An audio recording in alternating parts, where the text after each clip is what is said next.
ഈശോ മിശിഹായിൽ സ്നേഹമുള്ളവരെ, വിശുദ്ധ അൽഫോൻസാമയുടെ തിരുനാൾ നാം ഒരുങ്ങുകയാണല്ലോ. വിശുദ്ധ അൽഫോൻസാമ എന്ന് കേൾക്കുമ്പോൾ തന്നെ അൽഫോൻസാമയെ അറിയാവുന്ന എല്ലാവരുടെയും മനസ്സിലേക്ക് കടന്നു വരുന്നത് ഒത്തിരിയേറെ വേദനകളിലൂടെയും സഹനങ്ങളിലൂടെയും കടന്നുപോയി വിശുദ്ധിയായി തീർന്ന ഒരു കന്യാസ്ത്രീ ചിത്രമാണ്.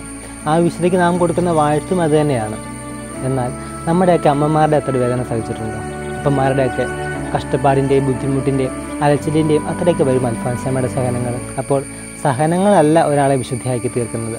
വിശുദ്ധ അൽഫോൻസാമ വിശുദ്ധിയായി തീർന്നത് തൻ്റെ രോഗത്തിൻ്റെ വേദനകളും സന്യാസമൂഹത്തിന് അനുഭവിക്കേണ്ട തെറ്റിദ്ധാരണകൾ സഹിച്ചതുകൊണ്ടല്ല.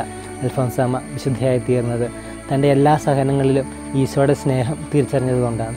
ഈശോയുടെ സ്നേഹം തിരിച്ചറിഞ്ഞ ആരും വിശുദ്ധരാകും, അതങ്ങനെ ആവാനേ പറ്റുള്ളൂ. തൻ്റെ എല്ലാ ജീവിതത്തിൻ്റെ അവസ്ഥയിലും പൊതിഞ്ഞു നിൽക്കുന്ന ദൈവസ്നേഹം ഉണ്ടെന്നുള്ള ആ അവബോധം അൽഫോൻസാമയ്ക്കുണ്ടായിരുന്നു. നമ്മുടെ സഹനങ്ങളിൽ നമുക്ക് നഷ്ടപ്പെട്ടു പോകുന്നതും ഇതാണ്. സഹനം എന്ന യാഥാർത്ഥ്യത്തിന് സ്നേഹവുമായി അഭേദ്യമായ ബന്ധമുണ്ട്. അപകടത്തെക്കുറിച്ചുള്ള ഒരു പത്രവാർത്ത എന്നെ സ്പർശിക്കുന്നതും എനിക്ക് സഹനമാകുന്നതും ആ അപകടത്തിൽപ്പെട്ടത് എൻ്റെ പ്രിയപ്പെട്ടവരിൽ ഒരാളാണ് എന്നറിയുമ്പോഴല്ലേ. സഹനം ജീവിതത്തിൻ്റെ അനിവാര്യതയാണ്. നമ്മുടെ സ്നേഹത്തെ പൂർണ്ണമാക്കുന്നതും നമ്മെ തന്നെ ട്രാൻസ്ഫോം ചെയ്യുന്നതും സഹനങ്ങളാണ്. അത്തരം സഹനങ്ങൾ ക്രിസ്തുവിനോടുള്ള ഒരു പക്ഷം ചേരൽ തന്നെയാണ്. സഹനം അതിൽ തന്നെ രക്ഷാകരമല്ല.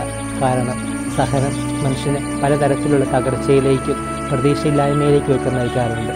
സഹനം രക്ഷാകരമാകുന്നത് അത് കുരിശിലെ ക്രിസ്തുവിനോട് ചേർത്ത് വയ്ക്കുമ്പോൾ മാത്രമാണ്. നമ്മുടെ സഹനങ്ങൾ നമ്മെ വീഴാതെ പിടിച്ചു നിർത്തുന്നതും ആ കുരിശിന് ശേഷമുള്ള 3-ാം ദിവസത്തിൻ്റെ പ്രത്യാശയാണ്.